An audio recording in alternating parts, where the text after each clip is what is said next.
निवडणुकीपूर्वी लाडकीला 2100 मिळणार।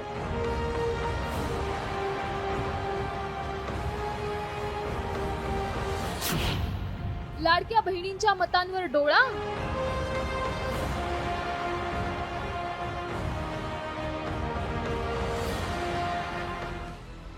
महायुती सरकारने काही दिवसांपूर्वी राज्यातील 8 लाख लाडक्या बहिणींच्या हप्त्यात कपात करण्यात आली आहे।